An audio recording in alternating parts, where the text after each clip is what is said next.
بالله من شرور أنفسنا وسيئات أعمالنا من يهده الله فلا مضل له ومن يضلل فلا هادي له وأشهد أن لا إله إلا الله وحده لا شريك له وأشهد أن محمدا عبده ورسوله صلى الله عليه وعلى آله وصحبه وسلم. يا أيها الذين آمنوا اتقوا الله حق تقاته ولا تموتن إلا وأنتم مسلمون. يا أيها الناس اتقوا ربكم الذي خلقكم من نفس واحدة وخلق منها زوجها وبث منهما رجالا كثيرا ونساء واتقوا الله الذي تساءلون به والأرحام إن الله كان عليكم رقيبا. يا أيها الذين آمنوا اتقوا الله وقولوا قولا سديدا يصلح لكم أعمالكم ويغفر لكم ذنوبكم ومن يطع الله ورسوله فقد فاز فوزا عظيما. أما بعد فإن أصدق الحديث كتاب الله وخير هدي محمد صلى الله عليه وسلم وشر الأمور محدثاتها وكل محدثة بدعة وكل بدعة ضلالة وكل ضلالة في النار. ثم أما بعد, we praise Allah subhanahu wa ta'ala. We thank Allah subhanahu wa ta'ala. We ask Allah subhanahu wa ta'ala for His mercy. And we are entering into that time frame of Sha'ban, the month that precedes the month of Ramadan. Utilize it like the Prophet sallallahu alaihi wasallam utilized it, to increase in the fasting, in the concentration upon those matters that are going to be obligatory upon you come the month of Ramadan.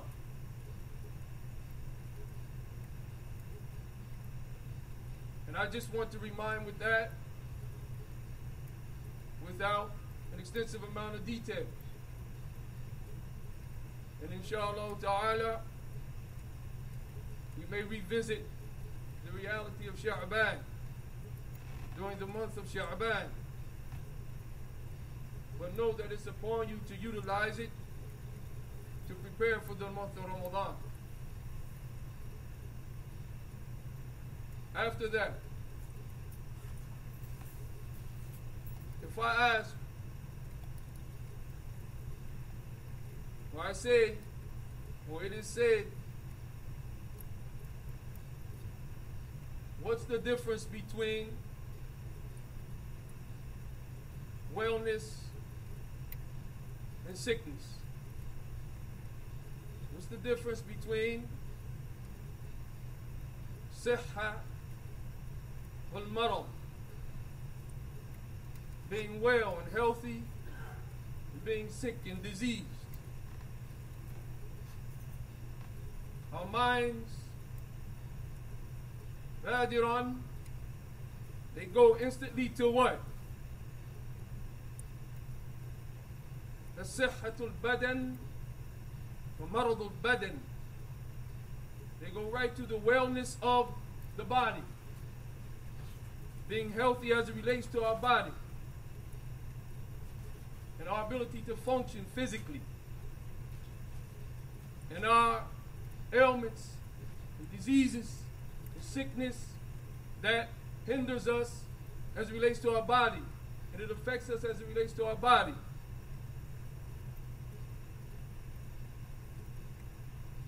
ولكن قال الله عز وجل في كتابه العزيز يا أيها الناس, O people, يا أيها الناس, all of the children of Adam are included in this call of Allah subhanahu wa ta'ala. The men, the women, the young, the old. قَدْ جَاءَتْكُمْ مَوْعِظَةٌ مِّن رَبِّكُمْ وَشِفَاءٌ لِمَا فِي الصُّدُورِ وَهُدًى وَرَحْمَةٌ لِلْمُؤْمِنِينَ. Subhanahu wa ta'ala, He said, there has come to you from your Lord something that, an admonition that's strong. It penetrates the rigidity of the heart and the soul. It breaks through. It has the ability and the characteristics to break through the stiffness and the rigidity of your heart and your soul. It has the ability to break through that which you are accustomed to. The way you are accustomed to perceiving things and looking at the world around you and making your assessments based upon your experience or the experience of others. And you're firm and rigid upon that, and you don't want to change. You don't see a need to change, and you're consistent upon that. Whatever that is, whatever those ways are. But the reality remains that we need, at any given moment, we have to have the ability to change and adapt in a way that's going to bring about good, no matter what the situation is. And if we're rigid and stuck in our ways, and we can only see things how we saw them yesterday, when today is a different day, and things are different now than they were then, there's nothing that can break through that psyche. There's nothing that can break through that condition. There's nothing that can get into that heart that is hardened upon that.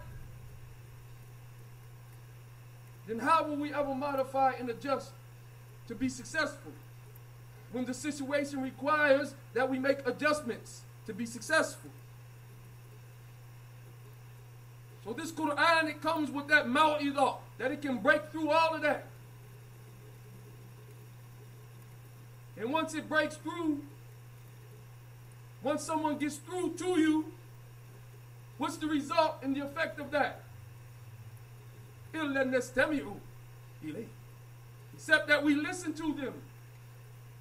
When they break through, then we listen.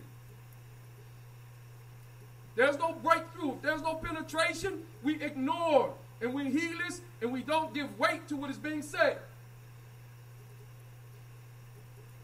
So the Quran comes with that and those qualities and those characteristics that breaks through those conditions, those hardened conditions, so that we listen to what's being said. And it's come from our Lord. And indeed, that's the first of the things that should break through every rigidity that we have. It's not from anyone other than our Creator, our Lord. We should listen.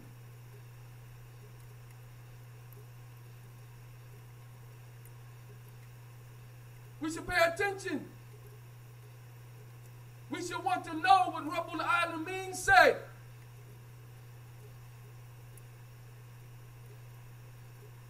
So we should be listening. And we should be paying attention. And we should be ready to respond. Knowing that it's not coming from a liar. Knowing that it's not coming from one that's ignorant. Knowing that it's not coming from one who is shy and ashamed to be truthful in any given situation. But rather Allah, لا يستحيي عن الحق. But Allah is not shy to tell the truth. Allah is not shy to tell the truth. We may be shy. We may be afraid. We might not want to stand up when it's time to stand up and say what needs to be said when it's time to say it. But Allah is not shy. Allah is not afraid. So we should listen and pay attention. That's the first thing as it relates to the book of Allah. It's from our Lord. Maw'idatan min. Secondly, Allah subhanahu wa ta'ala says in this ayah what? Now that you're listening, and if you pay attention, now Allah says what? وَشِفَاءٌ لِمَا فِي صُدُورٍ, and a cure for that which is in the chest. And these are the diseases. This is the place of sickness, where a person can walk straight and they look healthy, they sound healthy, they appear healthy, they feel within themselves healthy, but they are the sickest of the sick. But their reality is that they are sick, tremendously sick. So the Quran, it comes with that which can heal all of those. Amrad al-Qalbi, Amrad al-Qalbiyya, Al-Ruhiyya, Al-Aqliyya. Those sicknesses that are in relation to the heart, in the soul, in the intellect. The Quran can heal all of that. لِمَنْ يَسْتَمِعُ إِلَيْهِ وَيَسْلِمُوا لَهُ. For the one who listens to it and submits to it. And they look. So if one said to you, do you want to be a doctor? Or if someone said to you, I can show you how to be a doctor. I can tell you a principle by way of which you will be able to be, if you pursue it properly, you'll be able to be from the greatest of the doctors.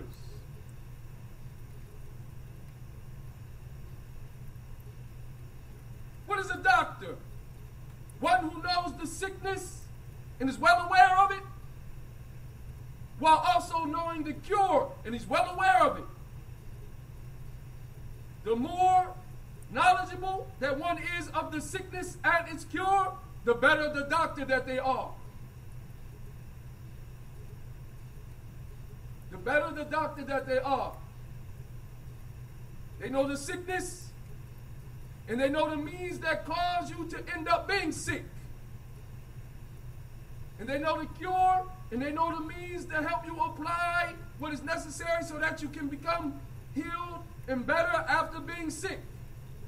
These are the best of doctors, no matter what type of doctor it is.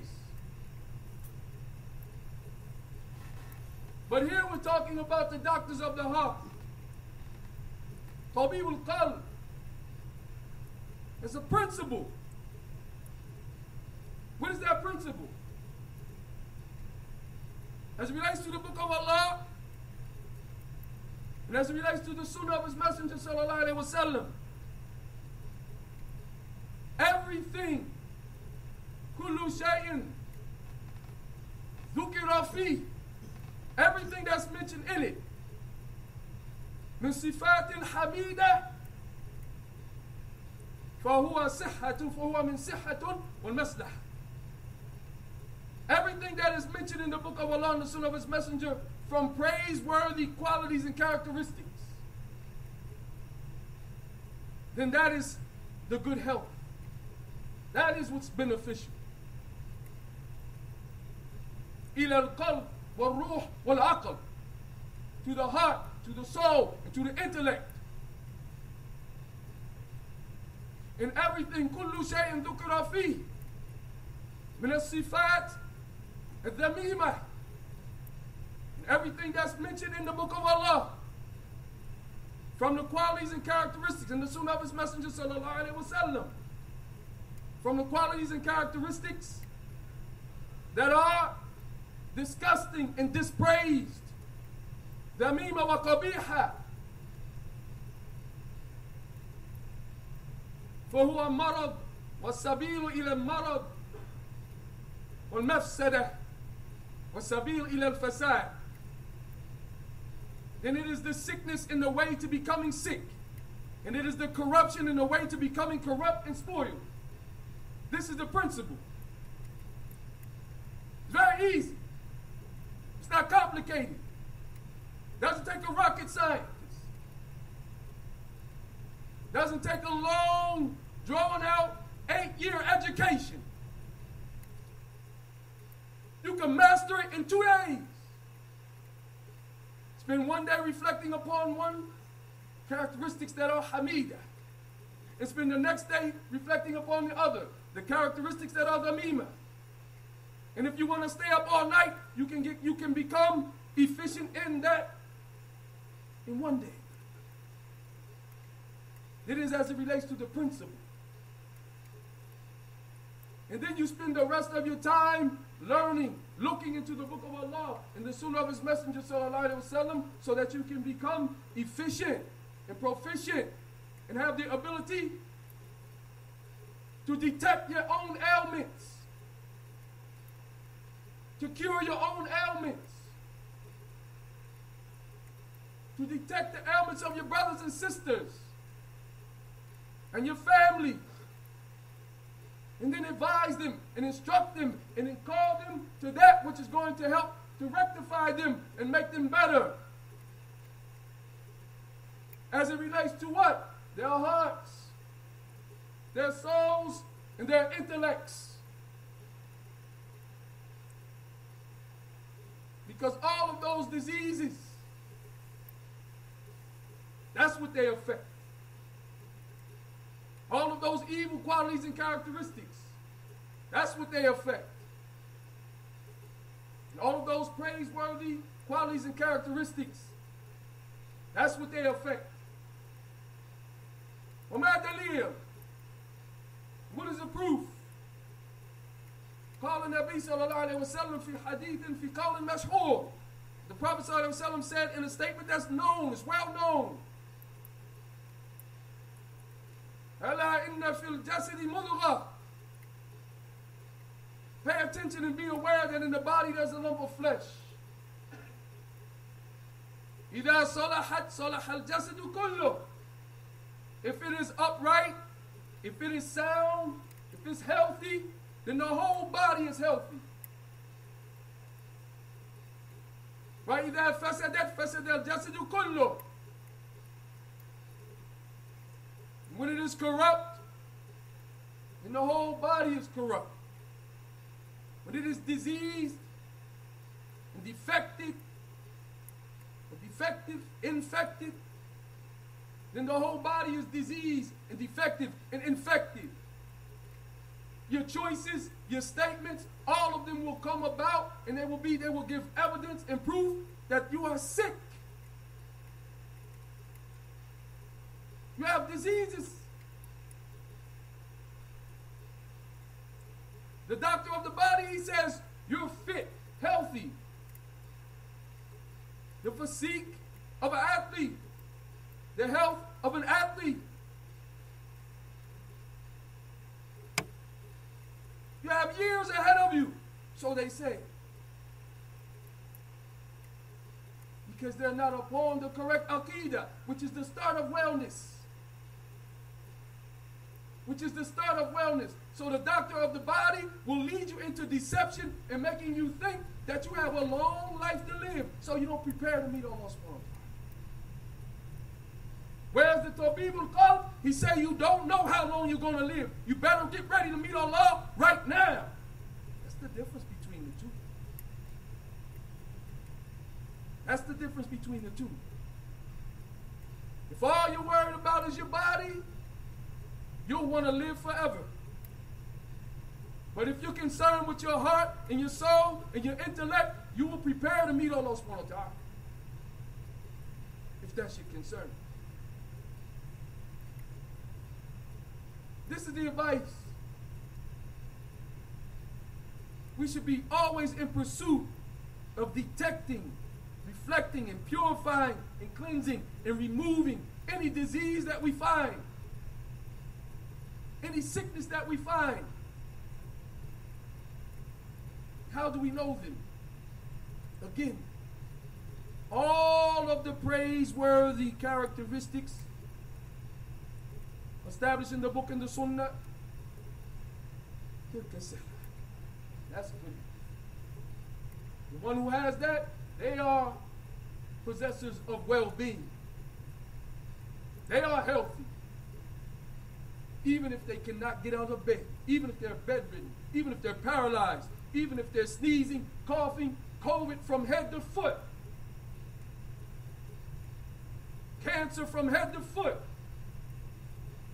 they can still be healthy as it relates to their heart, as it relates to their soul, as it relates to their intellect. And they can still prepare to meet Allah while their bodies are sick and weak and feeble. But we've been taught and cultivated to see it another way. May Allah subhanahu wa ta'ala help us to understand this principle so that when we look into the book and we look into the sunnah, we start determining and detecting how healthy we really are, how sick we really are, how these sicknesses that other people have, how they affect us, how they impact us. Learning how to call the people and help the people to be purified as it relates to their understanding of these sicknesses and the means to removing them. So seek the help of Allah subhanahu wa ta'ala so that you can be healthy, so that you can be fit for that which needs to be done. And inshallah ta'ala we'll mention that which needs to be done in the second khutbah.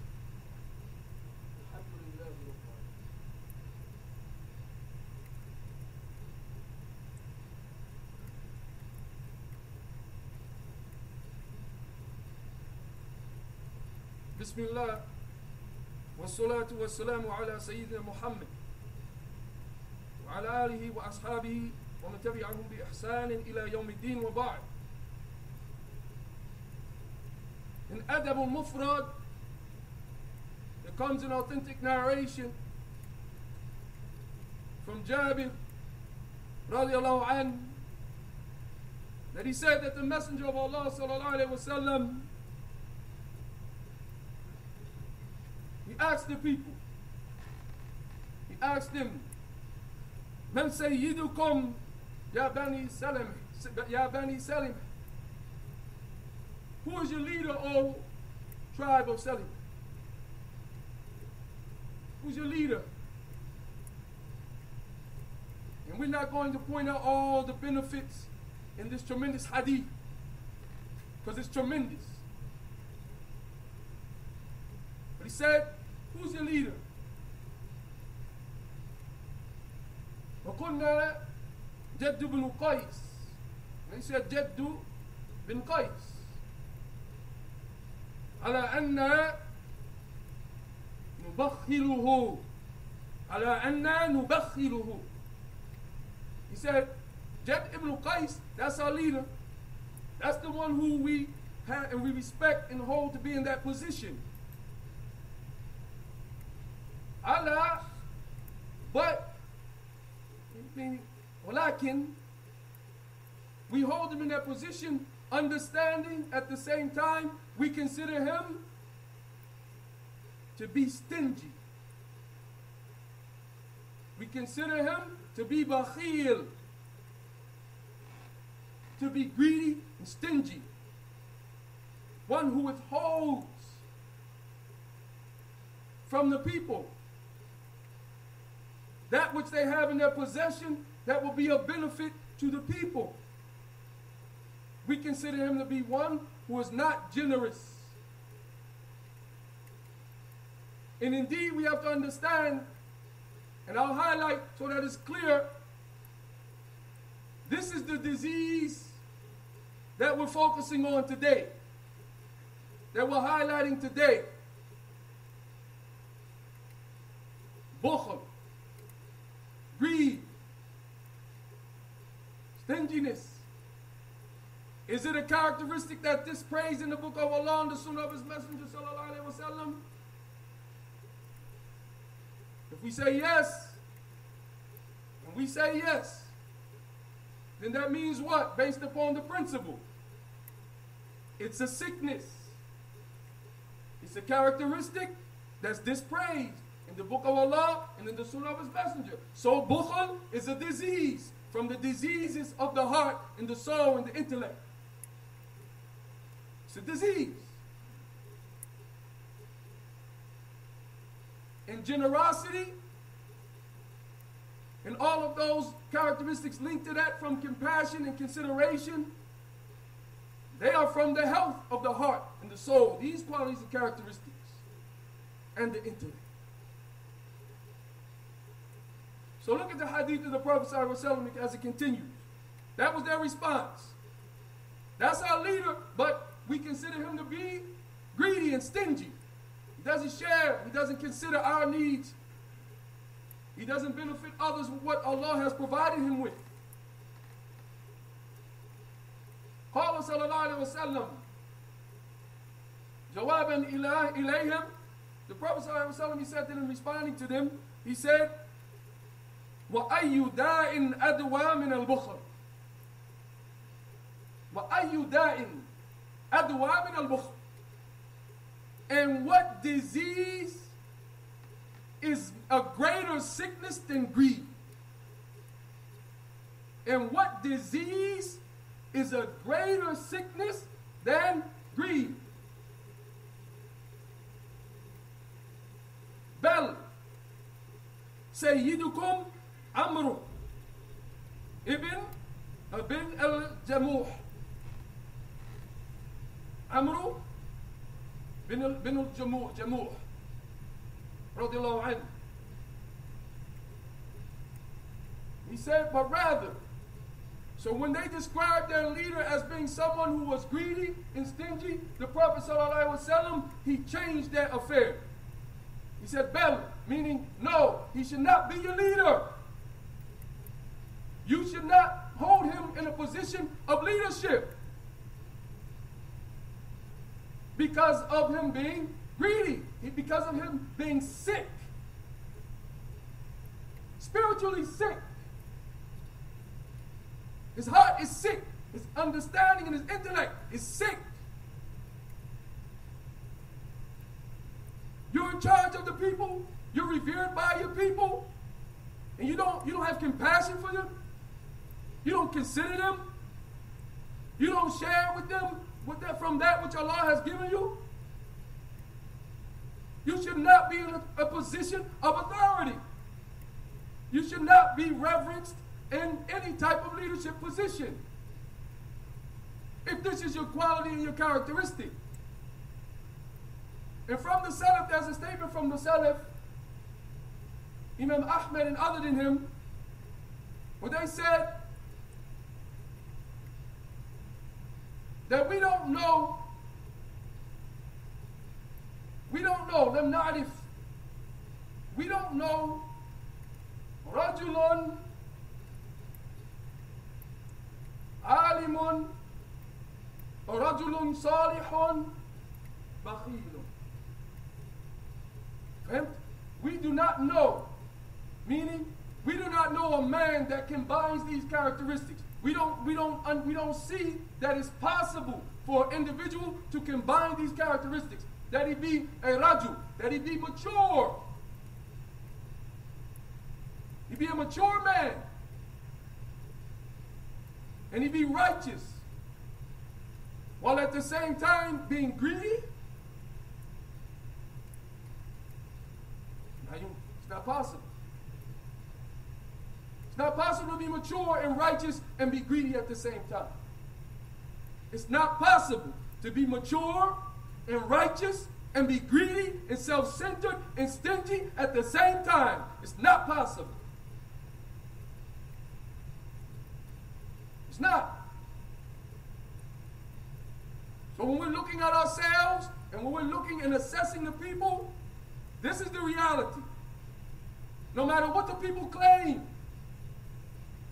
No matter what the people claim. This is the statement of the Prophet ﷺ. Because of that characteristic of greed, he said, no, rather you should make, but rather your leader, the one who you should hold in that position is Amr bin al-Jamuh. Why? Because Amr bin al-Jamuh, he was from among the people in Jahiliyyah that he worshipped or he functioned in accordance to those realities associated with images and idols and the like in Jahiliyyah. But when the Prophet ﷺ got married, he facilitated the walima for the Prophet ﷺ. When the Prophet ﷺ got married, he facilitated the walima for the Prophet ﷺ. Meaning what? He was generous. So the Prophet ﷺ said, rather, he should be your leader because he's exhibited generosity and compassion and consideration and the facilitation of ease and bringing about good and happiness to the people. He should be your leader. Not someone who's making you feel bad. Someone who's making you commit crimes and consider committing crimes. Going astray, deviating, causing you to have hatred and develop jealousy and envy. But rather they should facilitate the opposite. Which the Prophet ﷺ established in this hadith. It's tremendous. Tremendous. So with that, we say, what is bukhul? If we say it's giving from that which you have been provided, it's important for us to understand what it means, what that includes. But a person, so we say, and we understand, we identify that a person can be greedy as it relates to his wealth. بِيَنَّ أَمْوَالٍ مِنَ الْأَرْزَاقِ, because the wealth is from the provisions. A person can be greedy and stingy as it relates to ilm, as it relates to knowledge. بِيَنَّ الْعِلْمِ مِنَ الْأَرْزَاقِ, because knowledge is from the provisions. A person can be greedy as it relates to their amal, their actions. And this includes their status and their ability to intercede on the behalf of people and anything that they can do from that which Allah has provided them with, that they can benefit others by way of it. And it includes, because this ability to act and to bring about benefit by way of actions, هذا من توفيق الله وأرزاقه. This is from the ability that Allah gives and from His provisions. And then from that which is a provision by way of which a person can be given, and then that's stingy as it relates to it, al-waqt. Al-waqt. Al-hayati. Hayati. He can be stingy or she can be stingy as it relates to their time, as it relates to their life. And they don't utilize their time and their life to benefit anyone. They're always concerned about their own selves. They don't take time to help anyone. And then from the qualities of the one who is greedy, generally if they take the time to help anyone, it's to serve their own self-interest. If they use their actions, if they use any of the provisions that seem to benefit anyone, the one who is bakhil, they do it from a position of being self-centered. So they only do it in connection to how they can benefit. And their main concern is not how you benefit. Because when we are concerned with how another person benefits and is pure, then that's when we sacrifice, even if it's difficult for ourselves, to give up some of our provisions, to give up some of our wealth, to give up some of our time, to give up some of the actions that we do, so we function in a way helping others. As it relates to our knowledge, So we know something's wrong and we don't enjoin the good and forbid the truth. This is from the greatest types of the greed.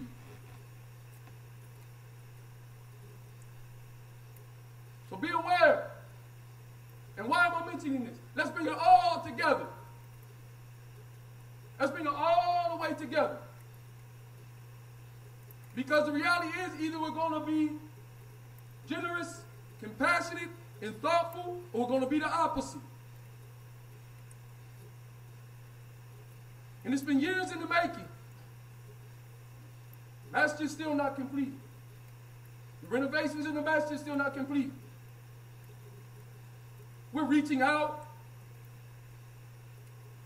asking for help. We remind you every week. And I'm not saying that no one gives, but we know that there's people who have businesses. We know there's people who make more money than others. And everybody has obligations. Everybody has financial obligations. So, in light of that, the companions, they said, regarding the spending of their wealth, and their time, and whatever else that they can do, what should we give? يَسْأَلُونَكَ مَاذَا يُنْفِقُونَ. As Allah mentioned, and they ask you, what should we spend? What should we give? We understand that we need to do that. What should we give? قال الله سبحانه وتعالى جواب يسير والعام. Easy and all-encompassing, very general response. Allah subhanahu wa ta'ala, He said, قُلِ الْعَفْوِ. He said, give from that which remains. When you've taken care of your business and all your things are in order, and Allah has established that you still have something left, give from that. If it's wealth, if it's time. But don't commit the crime and don't make yourself sick as it relates to greed and being self-centered. We're never going to get it done alone. And it's from the greatest of deceptions to have all these men and all those women, and I'm putting it more on the men, but indeed the women are giving. The women are being charitable. And I'm not saying that the men are not. But as a community, collectively, we have to start sacrificing our time and our wealth and ourselves to bring about the benefit to the community. Stop coming and sitting on the carpet and leaving with your own self-interest at the front of your mind. Sacrifice for Allah subhanahu wa ta'ala. Give it up for Allah subhanahu wa ta'ala. You don't like everything about the people? You have some grievances with the people, from administration to the people in the community? It doesn't matter. Give it up for Allah subhanahu wa ta'ala. Because indeed, whoever benefits from that which you have sacrificed, that which you have given, that which you have given from your time and your wealth and your time and your time and your time. Whoever benefits from that, you benefit from that. If it's purely for the sake of Allah subhanahu wa ta'ala. If it's not for Allah subhanahu wa ta'ala, you won't benefit from it. You can give all that you have. If it's not for Allah subhanahu wa ta'ala, you won't benefit from it. So don't be greedy. Because that's the greatest of the sicknesses, as the Prophet sallallahu alaihi wasallam mentioned. Ayu da'in adwa min al-bukhl. What disease is greater or more, a greater sickness than greed and stinginess? It harms the person and it harms the society. It harms the person and it harms the society. And it encourages people to do all types of evil. Because you won't give. Because you won't be compassionate. Whoever we might be. And we ask Allah subhanahu wa ta'ala to rectify our affairs. And to allow us to be from among those who are purified from these diseases. But it's easy. Look into the book, look into the sunnah. If Allah has praised it, it's your health. If Allah has dispraised it, it's your sickness. It's that simple. Alhamdulillahi Rabbil Alameen. Subhanahu wa ta'ala.